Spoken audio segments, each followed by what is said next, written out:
From Phander to Karachi, then from Karachi to Shangla, جو کہ ایک بہت ڈیفیکلٹ ایریا ہے ایک خاتون کا، گلگت بلتستان کی ایک بیٹی کا اس مشکل علاقے میں رہنا. یہ بھی لوگوں کے لیے ایکسیپٹ کرنا کہ ایک عورت کو اس طرح مردانہ کام، so call the power of the family اور پاور آف دا سوسائٹی کہتے ہیں مرد کو، اس جیسا کام کرنا was a difficult task for می.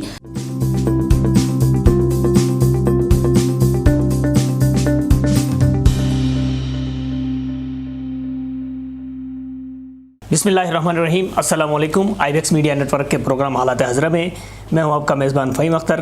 ناظرین، گلگت بلتستان کے انتخابات 2020 میں 4 خواتین ایسی تھیں جنہوں نے انتخابی دنگل میں حصہ لیا، جن میں سے 2 خواتین ایسی ہیں انہوں نے باضابطہ طور پر حصہ لیا اور انتخابی مہم کمپلیٹ کر دیا.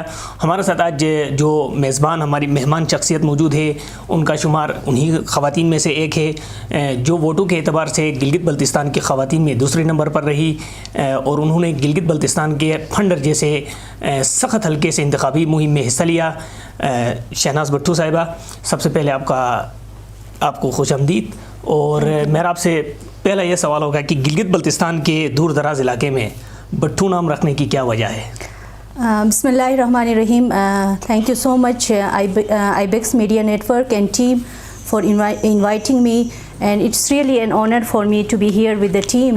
اور آپ کا سوال ہے کہ پھنڈر جیسے دور دراز علاقے میں بھٹو کیسے نام رکھا گیا. میرا جو نام ہے آپ کو اس نام سے بھی اندازہ ہوتا ہوگا اور اندازہ لگانا بھی چاہیے کہ میں پولیٹکس میں کب سے تھی. I was in politics even before when I was born. میرے پیرنٹس کا جو تعلق تھا وہ پاکستان پیپلز پارٹی سے رہا ہے، اور میرے پیرنٹس کے لیے محترمہ بے نظیر بھٹو اور محترم ذوالفقار علی بھٹو رول ماڈل تھے، اور اپنے ان لیڈرز کے لیے اپنے وفاداری کا یا اپنے محبت کا اظہار کرنے کے لیے انہوں نے ایون میری پیدائش سے پہلے ہی انہوں نے سوچا تھا کہ بیٹی پیدا ہوگی تو اس کا نام کے ساتھ ہم بھٹو لگائیں گے.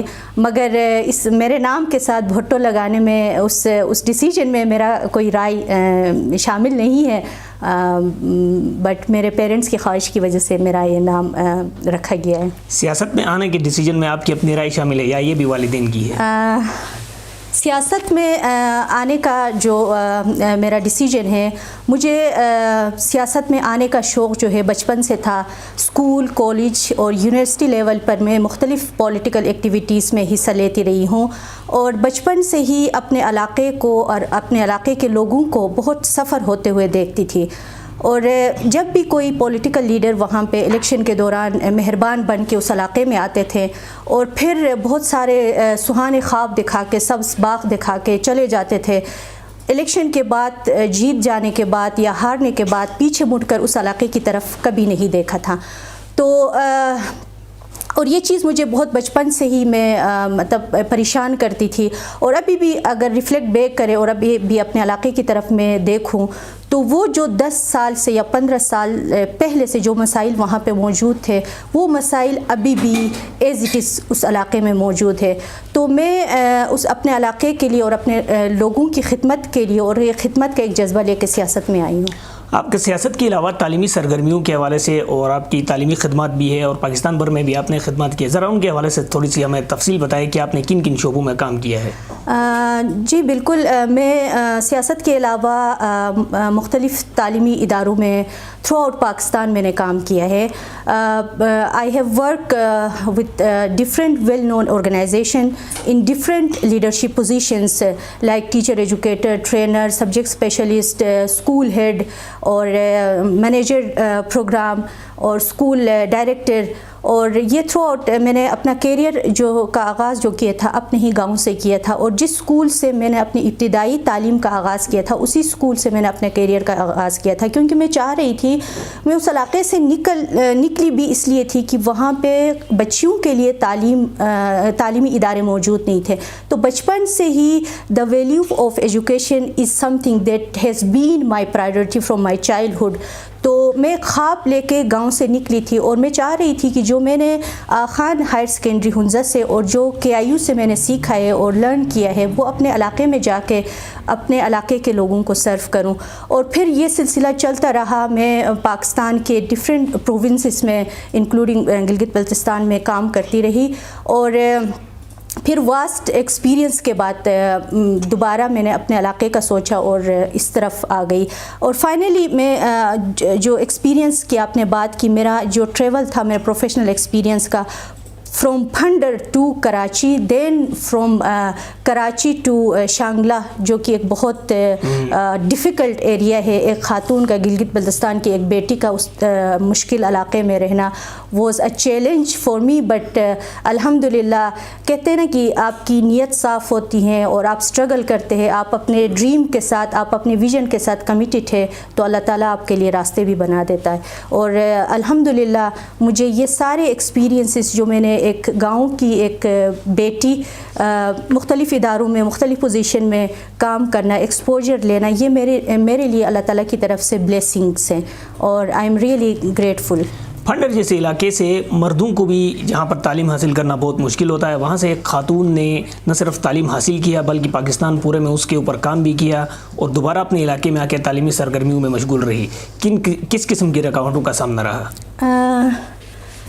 مشکلات تو رکاوٹیں تو ہر انسان کی زندگی میں آتے ہیں اور آپ کو ایسا لگ رہا ہوگا کہ میں اتنے آسانی سے پھنڈر سے نکلی, پاکستان کے ڈیفرنٹ پروونسز میں کام کر کے واپس گلگت بلتستان ہے. ایسا کبھی نہیں ہے. میں کبھی بھی ترکول کے روڈ سے چل کے آگے نہیں گئی ہوں. مجھے ہر سٹیج پہ مختلف قسم کے ایشوز کا سامنا کرنا پڑا ہے.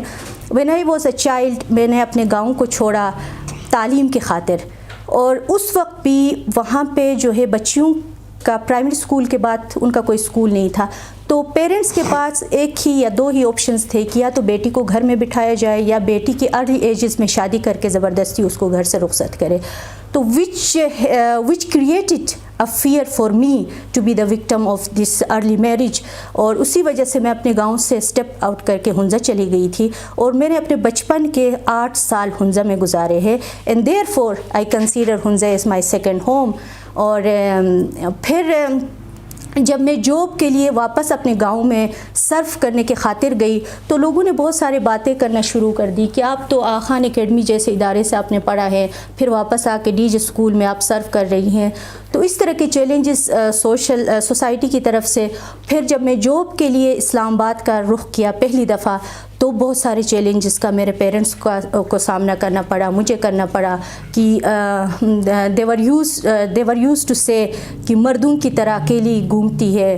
دیکھیے مرد بہت مضبوط ہوتے ہیں, وہ گھوم سکتے ہیں اکارڈنگ ٹو آور پرسیپشن, اور پھر شہر میں رہتی ہیں. تو اس طرح کے چیلنجز. اور ایک سٹیج ایسا بھی آیا تھا, میرے پیرنٹس نے فائنلی ڈیسیجن لیا تھا کہ مجھے کراچی سے, میں خان یونیورسٹی میں جاب کر رہی تھی تو مجھے واپس بلانا چاہ رہے تھے کہ ہمیں آپ کی جاب کی ضرورت نہیں ہے, آپ واپس گاؤں آئیں, یہاں پہ اسکول میں آپ ایز اے ٹیچر سرو کریں. اور وہ میرے لیے بہت مشکل ٹائم تھا کہ کس طرح میں اپنے پیرنٹس کو, ایون اپنے فیملی کو کنونس کرنا پہلے مشکل ہوتا ہے, بعد میں سوسائٹی کو کنونس کروں. شام کو میں بہت سوچنے کے بعد اگلے دن جو ہے میں ہمت کر کے اپنے پیرنٹس کو فون کیا, and I try to convince them کہ میں محفوظ ہوں, میری جاب سے آپ کو کوئی مسئلہ نہیں ہوگا. اور خان یونیورسٹی جیسے ادارے نے میرے زندگی میں ایک اسٹمپ آف سیکورٹی کا کردار ادا کیا ہے, کیونکہ it was enough to convince my parents کہ میں خان یونیورسٹی میں ہوں اور یہاں پہ سیف انوائرمنٹ ہے, مجھے کچھ بھی نہیں ہوگا, آپ مجھے میرے کام کو جاری رکھنے دیں. تو الحمدللہ وہ بھی کسی طرح میرے پیرنٹس نے وہ کنونس ہو گئے اور پھر مجھے اپنا جو خواب تھا اس کو کنٹینیو کرنے کے لیے وہاں پہ موقع دیا. ہمیشہ جو چیلنجز کا مجھے سامنا ہوا, دیکھیے خاتون کہیں پہ بھی کسی بھی معاشرے میں اور پہلی دفعہ جب وہ اسٹیپ آؤٹ کرتی ہیں تو اس کو چیلنجز کا سامنا کرنا پڑتا ہے. اور یہ اکثر یہ ہوتا ہے نا کہ some time we face challenges difficulties not because we are doing the wrong thing but because we are doing the right things for the first time. تو اسی طرح میں بھی پہلی دفعہ اس طرح سٹیپ لے رہی تھی تو ظاہر سی بات ہے سوسائٹی کو سوشل جو اسٹیریوٹائپ سوشل نورمس ہے وہ جو ہے الاؤ نہیں کر رہے تھے کہ ایک خاتون کا اس طرح باہر جا کے جاب کرنا. پھر جو ہے میں اپنے لائف کے اس ایکسپیرینس سے چیلنج سے گزر کے میں یہ ریئلائز کر رہی ہوں کہ دیکھیں انسان کو آگے جانے کے لیے کوئی بھی کام آسان نہیں ہوتا ہے اور کوئی بھی سٹیج آپ کے لیے آسان نہیں ہوتا ہے. اگر آپ کے یہ جو right think for the first time میں گلگت بلتستان کے جو انتخابات تھے 2020 کے جس میں آپ نے پہلی بار حصہ لیا, اس کے تجربے سے متعلق پوچھے تو؟ بالکل, اس کے تجربے ایکسپیرینس کے بیس پہ بھی آپ پوچھ سکتے ہیں کہ یہ بھی لوگوں کے لیے ایکسیپٹ کرنا کہ ایک عورت کو اس طرح مردانہ کام so call the power of the family اور پاور آف دا سوسائٹی کہتے ہیں مرد کو, اس جیسا کام کرنا was a difficult task for me. لیکن الحمدللہ میں اپنے آپ کو ہمیشہ ایک کیوریس اور رسک ٹیکر سمجھتی ہوں, تو میں نے ہمیشہ اپنے پروفیشنل اور پرسنل لائف کے لیے رسک لیا ہے. ایجوکیشنل بیک گراؤنڈ اچھا خاصا ہے, آپ نے پاکستان بھر میں کام کیا ہے. گلگت بلتستان میں آپ کیا سمجھتی ہیں کہ تعلیمی نظام کے اندر کس قسم کی اصلاحات لانے کی ضرورت ہے؟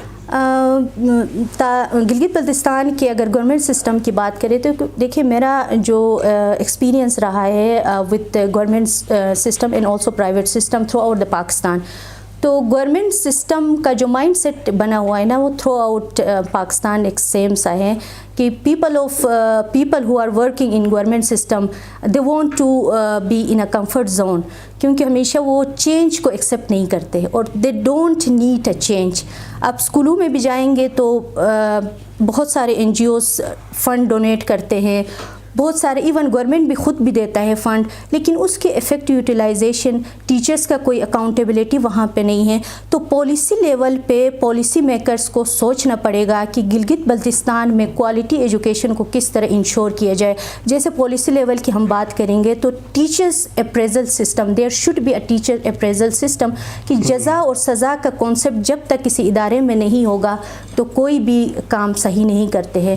اگر ان کو اچھے کام پہ کسی کو اپریشیٹ کرے, ریوارڈ دے دے, اور جو نہیں کر رہے ہیں اس کو اسی طرح ٹریٹ کیا جائے تو یہ سسٹم بہتر ہو سکتا ہے. اور دوسرا یہ کہ ای سی ڈی پہ فوکس کیا جائے, ارلی چائلڈہڈ ایجوکیشن جو پروگرام ہے, government should establish strong E C D system, کیونکہ ای سی ڈی کا جو سسٹم ہے یہ بیس ہوتا ہے کسی بھی ادارے کا, کسی بھی انسان کے. جب آپ بیس کو مضبوط کریں گے تو اوپر منزل آپ بنا سکتے ہیں. بہت بہت شکریہ شہناز بھٹو صاحبہ, پروگرام کا وقت ختم ہو چکا ہے. اپنے فیڈ بیک سے ضرور نوازیے اور مجھے اجازت دیجیے. اللہ حافظ.